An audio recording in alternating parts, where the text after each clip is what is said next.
ಹೇ hi hello guys, ನಾನು ನಿಮ್ಮೊಬ್ಬ ಹೊಸ creator, digital creator ಅಂತ ನಿಮ್ಮ ಸಪೋರ್ಟ್ ಬೇಕಂತ ಕೇಳ್ಕೊತೀನಿ. ಈಗ ನಾವು ನಮ್ಮ ತಮ್ಮನ್ನ ಶಾಲೆಗೆ ಬಿಡಕ್ಕೆ ಬಂದೀವಿ. ಈಗ ಹೊಂಟೀವಿ. ಇವ್ರು ಯಾರು ರಪ್ಪನೆ ಒಂದಷ್ಟು ಅಪ್ಪನೆ ಹೋದರು ಗೊತ್ತಾಗಲಿಲ್ಲ. ಬರ್ರಿ, ಈಗ ನಮ್ಮ ತಮ್ಮನ ಶಾಲೆಗೆ ಬಿಡಕ್ಕೆ ಬಂದೀವಿ. ಶಾಲೆ ಬಿಟ್ಟು ಮನೆಗೆ ಹೋಗೋಣಂತ ಹೊಂಟಿದ್ವಿ. ಈಗ ಹೊಂಟೀವಿ.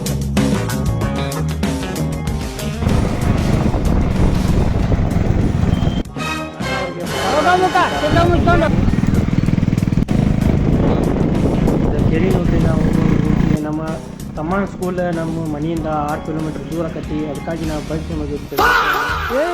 ಇವ್ನು ಯಾವನ ಸೆಡೆ ನನ್ನ ಮಗ.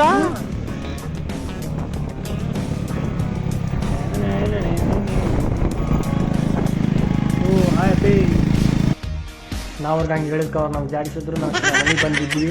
ಈಗ ನಾವು ಮುಂಜಾನೆ ಲಗಾನ ಎದ್ದ ಏನು ತಿನ್ನಾಗ ಹೋಗಿದ್ವಿ. ಊಟ ಮಾಡಿ ಮುಗಿಸ್ಕೊಂಡ ಈಗ ರೂಮ್ ಕಡೆ ಹೊಂಟೇವಿ. ಇದು ಯಾರೋ ಗಾಡಿ ಹಚ್ಚಿದ್ರೆ ಇದಕ್ಕೆ ಟಾಟಾ ಬಾಯ್ ಬಾಯ್ ಮಾಡೀವಿ. ರಾತ್ರಿ ಹಂಗೆ ಮಕ್ಕೊಂಡು ಹೋಗಿದ್ದೆ. ಮುಂಜಾನೆ ಲೈಟ್ ಹಾರಿಸ್ಲಿಕ್ಕಲ್ಲ, ಲೈಟ್ ಹಂಗೆ ಇತ್ತು. ಲೈಟ್ ಹಾರಿಸಿ ಲೈಟ್ ಚಾಲು ಮಾಡಿ ಹಾಸಿಗೆನೂ ತೆಗ್ದಿರ್ಕಿಲ್ಲ. ಮುಂಜಾನೆ ಇದ್ದ ಹಾಸಿಗೆನೂ ತೆಗ್ದಿರ್ಕಿಲ್ಲ. ಹಂಗೆ ಹೋಗಿನಿ ಬೇಸರಾಗಿ ಹಾಸಿಗೆ ತೆಗೆದ ಇಟ್ಟ ಎಲ್ಲ ಸ್ವಲ್ಪ ಊಟಿಂದ ರೆಡಿ ಮಾಡೋದೈತಿ. ಇದು ರ್ಯಾಕ್ ಒಂದು ಕೆಟ್ಟೈತಿದ ಒಳಗೆ ರಟ್ಟಿಂದ ಮಾಡಿದ್ದ. ಈಗ ನಾನು ಇದನ್ನು ಮಾಡೀನಿ ಮನೆಯೊಳಗೆ ಕೈಲೇ ರೊಟ್ಟಿ ಬಾಕ್ಸ್ ಯೂಸ್ ಮಾಡಿ. ಆ ಬಾಕ್ಸ್ ತಂದಿದೆಯಲ್ಲ, ಅದು ಇದನ್ನು ಮಾಡಕ್ಕೆ ತಂದಿದೆ ಬಾಕ್ಸ್. ಇದನ್ನೀಗ ಹೊರಗೆ ತೆಗಿಯೋನು.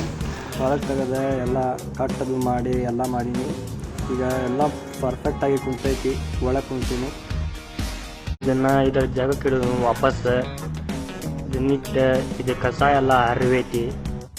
ಕಸ ಎಲ್ಲ ಒಗದು ಬಂದು ಆಮೇಲೆ ಬಂದು ನೋಡೀನಿ. ಇಲ್ಲಿ ಆಣ್ಗಂದು ಬಂದೀನಿ. ಆದರೆ ಇದು ಜೂಮ್ ಹಾಕಿ ನೋಡಿದಾಗ ಎರಿವಿತ್ತು. ಹಂಗೆ ನೋಡ್ಕೊತ ಮುಂದೆ ಬನ್ನಿ. ಆಮೇಲೆ ಇಲ್ಲಿ ಏನೋ ಇತ್ತು, ಅದು ಮುಂದಿನ ಬ್ಲಾಗ್ ನೋಡೋಣಂತ.